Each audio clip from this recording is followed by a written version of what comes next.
Country House on the outside. Maximum Security soon dead game. He keeps battling on.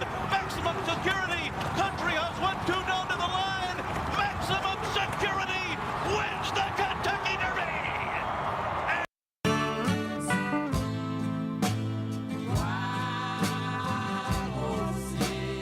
I like it. Good choice of music, Johnny. I like that.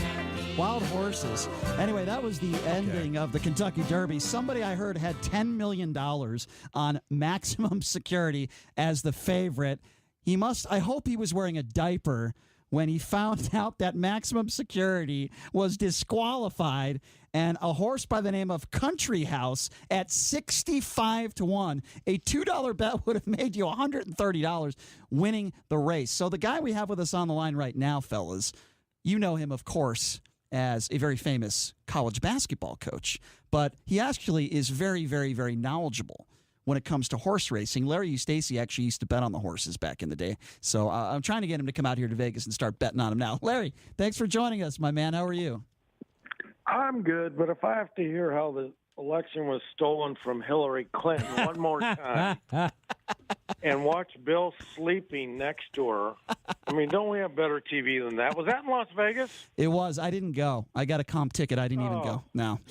Good. Yeah. I mean, I thought I got screwed at Colorado State, but, I mean, get over it. Let's move on, right? That's true. You're killing me. You're killing me. No, that was a snooze fest. I didn't go on Sunday night. I'll tell you what was not a snooze fest, though. This horse race, this Kentucky Derby race. Now, we see disqualifications, as you know, Larry, all the time, right? They happen all the time. But on this stage, the winner of the race in the Kentucky Derby, have you ever seen anything like that before? I haven't, and guess who I bet? Maximum Security. So, oh Jesus! And it was costly, fellas, to be honest with you. But I haven't seen anything quite like it. I've read a lot about it. I've watched a lot of film, and at the end of the day, I think the call was right. I think they should have disqualified Maximum Security and moved the winner up. Can you explain to the listeners? Can you explain to the listeners, because I'm not extremely knowledgeable when it comes to this stuff. Can you explain to us why was it a DQ and why do you agree with it? What exactly happened? Well, it's as simple as this. You know, they're young horses, and turning for home around the turn, headed for home, Maximum Security bolted. And by bolting, I mean it's like running the 400 meters as humans. They have lanes, right? They have lanes you have to stay in. Well, in horse racing, you really have to have lanes too. And Maximum Security was in lane 1 and actually jumped out to lane 4, if that makes sense, and almost clipped the heels of the number 1 horse, which, play the movie out, guys. If number 1 clips the heels of Maximum Security and that horse goes down, half the field goes down. And that's why they have strict rules about riding. And it wasn't the jockey's fault. It was just a young horse, again, encounters 150,000 fans screaming, and it was new to this horse. Right. So it jumped from the rail to 4 lanes out and caused a lot of, a horse almost went down. Now, with that said, I don't think it affected the winner at all. And Flavian Pratt, the jockey on the winner, Country House, actually lodged an objection, and I'm bothered by that. I don't think Country House, the winner, was bothered, but several other horses were. So if that happens, you have to disqualify the winner for the first time in the history of the Kentucky Derby. It's crazy. Now, one other horse had been disqualified, but it was later for testing positive for some type of drug. So that's the first time in 145 years they've taken a horse down and moved it. I don't know where they moved Maximum Security to, but I think absolutely the best horse crossed the finish line first, but it's horse racing. So, Larry, the average sports fan out there, they get excited, obviously, for this race because it's considered basically the Super Bowl of horse racing. And, those of us out there who are lay people who aren't exactly wired into the day-to-day business of horse racing, we've heard of people like Bob Baffert, right, and some of these trainers who have won a lot of titles and won a lot of races. But I guess if there's one silver lining, right, from this race and what transpired on Saturday, it's that the trainer for for the horse that ends up winning is a 65-year-old trainer who has never won anything, right? So I guess that's one way you can look at it, where this trainer is finally getting some recognition, considering they've had a Hall of Fame career, and their horse has finally been able to get over that hump, or one of his horses, I should say, has been able to get over that hump and actually grab a Kentucky Derby crown. Well, and I wonder how he feels. Mm-hmm. I mean, deep down, did he backdoor it? Yes. I've heard him go on record as saying, I won the Kentucky Derby and I don't feel good. Mm-hmm. It kind of has an asterisk to it, and I would agree with you. But I look at the other side of it. If you saw the owners who put so much money into the racing business and Maximum Security ran for the first time under a claiming price of $16,000. So it had never run. It was in a race where you could buy it before the race, and the owners bought it for $16,000, and it would have been a great story, but didn't work out. So the owners, again, in the jockey, Louis Saez, you saw him. He was all excited. He didn't think he did anything wrong. Mm-hmm. It was unusual because they were jockey objections. Usually the stewards see it and they throw the sign up, the inquiry sign. But it took so long because the jockeys have to come back and say, I got fouled. I have to object. Right. So usually I'm telling you, I probably bet it's in a small 2 to 4 or 5%. When a jockey objects, do they change the outcome? Why don't we take a quick phone call? We got somebody on the line that wants to ask you a question, Larry. Let's go to Scott. Scott, thanks for calling in. Scott, you're on with Larry Eustachy. Coach, when you come on, I got to ask you a basketball question. You ready? I'm ready. So we know that Sean Miller and Will Wade are still the coaches at their respective universities. Cal Poly San Luis Obispo was recently put on probation for spending too much money on books. I wanted to know what your thoughts are on that, and if you know what exactly happened at Cal Poly, why they were put on probation. You don't know that. I can't answer that one. But as we know, the world is ever changing, and it's almost like you have to have film on a coach or tape of a coach for him to absolutely be convicted. So Sean's a great friend of mine. Will's a very good friend of mine. I can't comment on how they do things. I don't know, but it's a different time right now. Yeah. And what kind of surprises me is, what we're going to see is when the NC2A does jump in. I think that there's either going to be an NC2A if they come down hard on these schools, or there's not going to be an NC2A because they have to come down. They have evidence of coaches taking money on video. Right. The head coaches are accountable for that. Right. And where's NC2A? Are they going to slap Cal Poly on nail them and slap somebody else on the wrist? It's what Jerry Tarkanian used to say, the NC2A is so upset with USC football, they put Fordham on probation. Yeah. Are they going to play favorites here? Is a great question. Let me ask you this. We have Michael Avenatti that is coming on our show on Wednesday. If you had an opportunity to ask him a question, what would you ask him about this whole investigation? Well, I'm not a big Michael fan, so I'm not. Not sure a lot of people are. Not what you're going to get out of him. I don't know what I'd ask him, Brian. I really, because I'm not sure the truth is going to come out. Right. But we all know that that what goes on in college basketball. I mean, it's in all sports. It's right. It's how are you ever going to get underneath the completely of what is going on. The top question the top question I have right now, Larry, on social media, people want me to ask Michael Avenatti if he slept with Stormy Daniels. That's the top question I have. Well, that's a given. That's Larry. I put that at minus 550. Yeah, exactly. What's that? Yeah, I put that at minus 550. And I think it happened several times. I don't know how many times it happened, but I do believe it. Here's a question I got for you guys. Okay, sure. So the Kentucky Derby. Yeah. Yes. They disqualify the winner, and they move somebody up. Yet, let's go back to 213. 2013 Louisville, banner is taken down. Why don't they move Michigan into a national championship? Wow, that's a good question. You guys answer that one. That's above my pay grade. I don't know. That's a tough one. Hey, look, when we're dealing with the NC2A, Coach, you know that it's all bets are off when it comes to morality arguments or having full teams getting moved up. And look, there's been numerous. There may be just a little bit of bias in the NCAA. Yeah, Yeah, just but a there's little been a bit. number of cases, right? You talk about Louisville in 2013. What about the Fab Five Or, right? or Reggie Bush with his Heisman Trophy. Yeah. Yeah.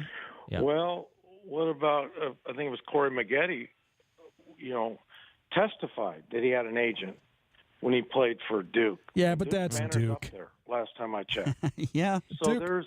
there's favoritism. The problem, why I asked that specific question is because we played Louisville in 2013 in the third round of the NCAA tournament. Right. And if they took their number down, like in horse racing, and moved us up, I had a $250,000 bonus. Yeah. That's why I asked the question. But Coach, you know the deal when it comes to Duke. You know the deal. There's an electrified fence around Durham, North Carolina, and nobody that works for the NCAA or is involved with the NCAA can get anywhere near that campus. Right, like the force field they have in Wakanda. That exists at Duke. Yes, it's at Durham, North I'm Carolina. still laughing. So Larry, I want to know from a handicapping perspective, because I know nothing about horse racing. What made you take maximum security from a handicapping perspective? Well, it was actually the speed of the speed. By that I mean it was faster than any horse. And in that condition, the whole race changed when it rained. And isn't that crazy how it was nice the whole day and it poured down on that race? So you don't want to get behind as a jockey and a horse because they're young horses again, JD, and they get a little mud in them and they quit and they don't like it. So you'd like to come out. They always say that the jockey with the cleanest jersey on in a mud race is probably the winner. And that's the horse that actually crossed the finish line as maximum security. So it was all about speed. Yeah. Maximum security was able to get out there and then slow the fractions down and hold off. Maximum security ran so well, clearly the best horse. Led wire to wire, I believe, and a lot of horses came at him, and he looked him in the eye and kept going. So that's what's so disappointing about the outcome. I understand it, but it's disappointing. So all speed, Yeah. JD, it had speed in a tough condition. That's on the line with us. We have Vegas Larry on the line, professional horse handicapper and college basketball coach. Chris, go ahead. You had a question. And Coach wanted to get your take as far as the whole gaming situation and how money changed hands. We're talking about 7 figures just because of the outcome being switched around, and you've got that 22-minute delay and just the impact that it had not only on Las Vegas but just people around the globe that were betting this race and how that all shook out. Well, talk to me. I had the winner. I had it in the trifecta. You're speaking to the choir right here. Now. I am chirping to the choir, aren't I? Wow, I have to go back to. What's really interesting was there was a horse from Japan, Uh-huh. and they bet tenfold compared to the Americans, and I think almost $20 million was bet on that horse just from Japan. I have to go back to something you said because I don't know if the guys heard what you said. You're saying you lost $250,000 on your contract when you were coaching at Iowa State after you lost to Louisville when they were cheating. And obviously, if they weren't, you probably win that game and you'd have an extra $250,000 in your bank to maybe go play blackjack or go to the strip club or something. Well, it was at Colorado State. Yeah, it couldn't have been an Iowa State. Or I'm sorry, And Colorado State. Yep. Rick texted me yesterday. Rick's a great friend. I'm not saying they cheat or what have you, but the NC2A obviously made a decision to take their banner down.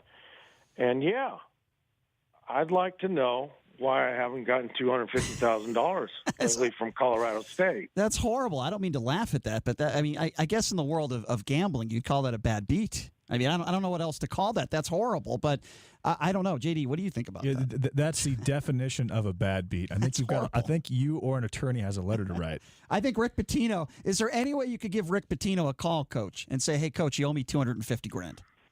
No, I think Rick seems to be happy. We correspond. He's been terrific.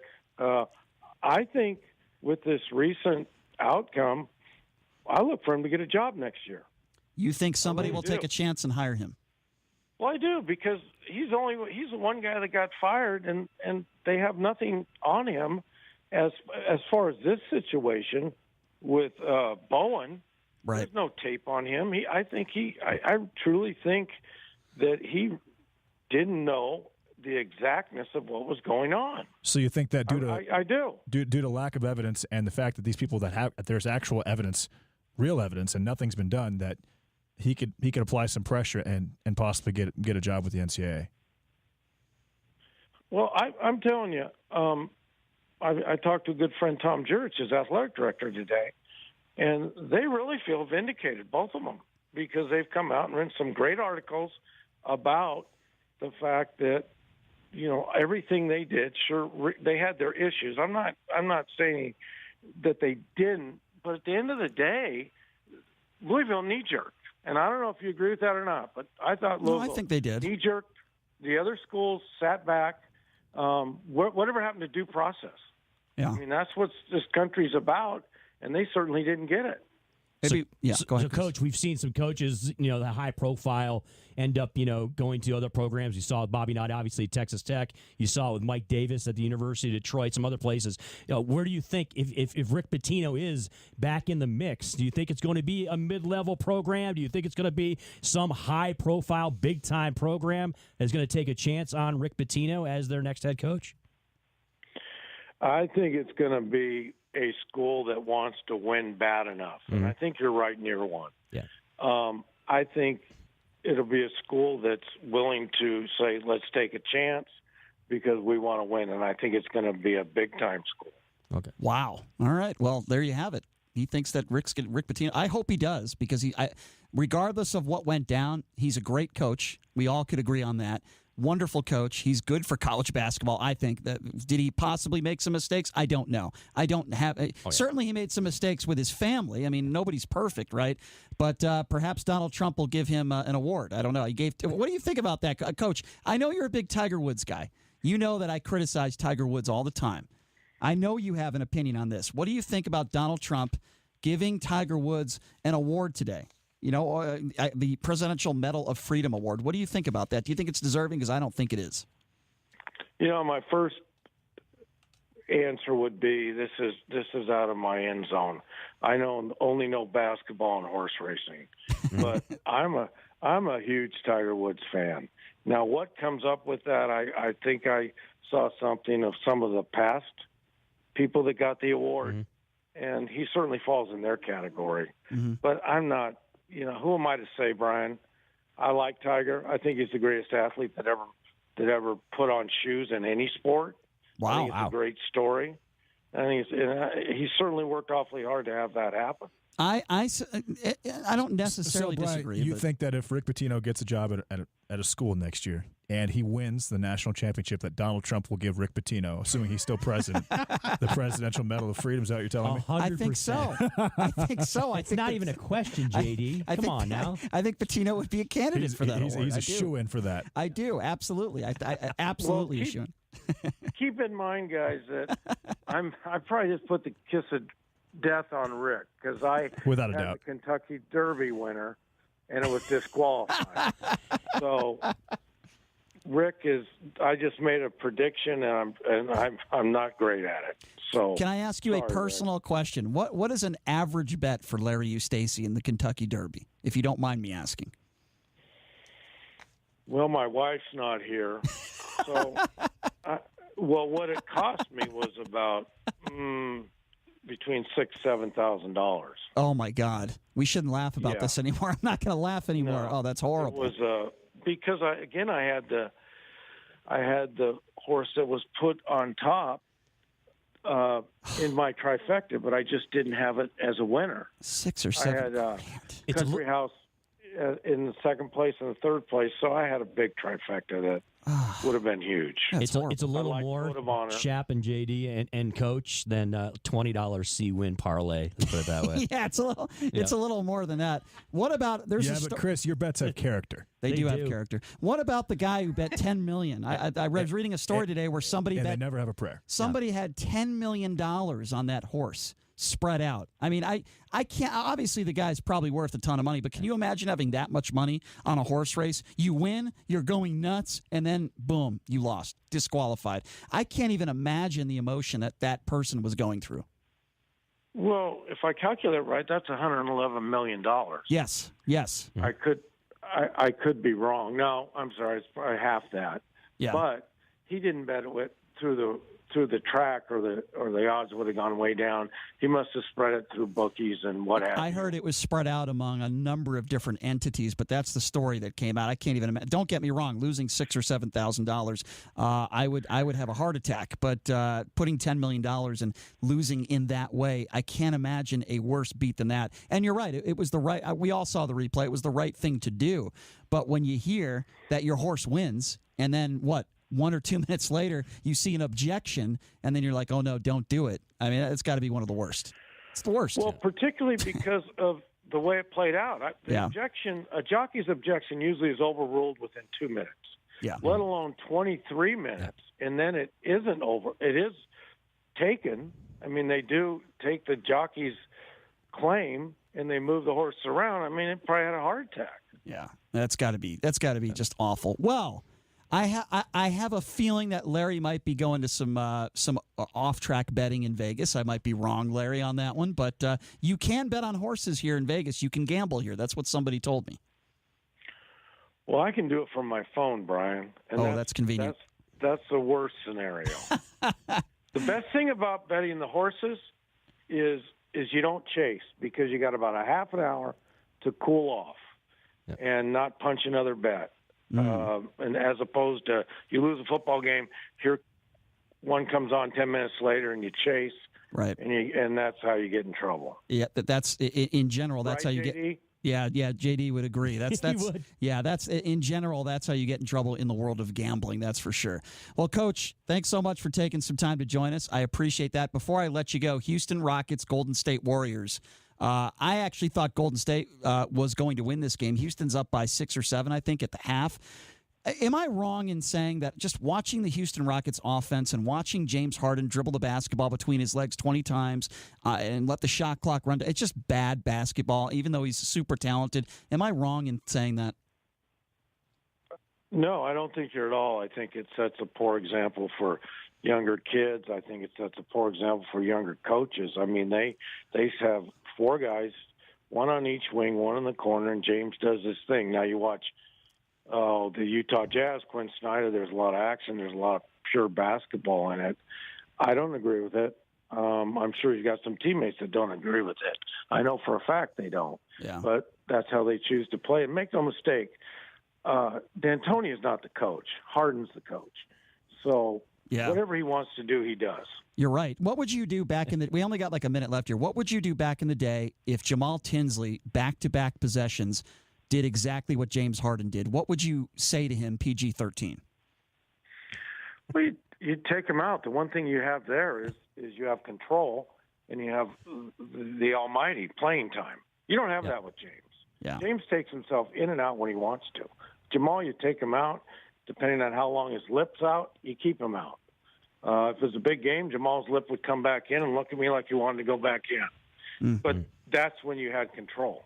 They have no control. It is a players' league. There's no doubt about that. Hey, Coach, always appreciate it when you come on. Sorry about that bad beat you took. You'll make it. You'll make it back in Vegas. I promise you. I have a feeling you'll do fine when you come out here. Thanks for coming on, Larry. I always appreciate it. Thanks, Coach. All right, guys. Thank you. There you go, Larry Eustachy. Yes. Little horse betting. Get into some details, Shap, about the ponies. Yeah, not afraid to unleash his opinion. We like that. I like that. Yeah, I did.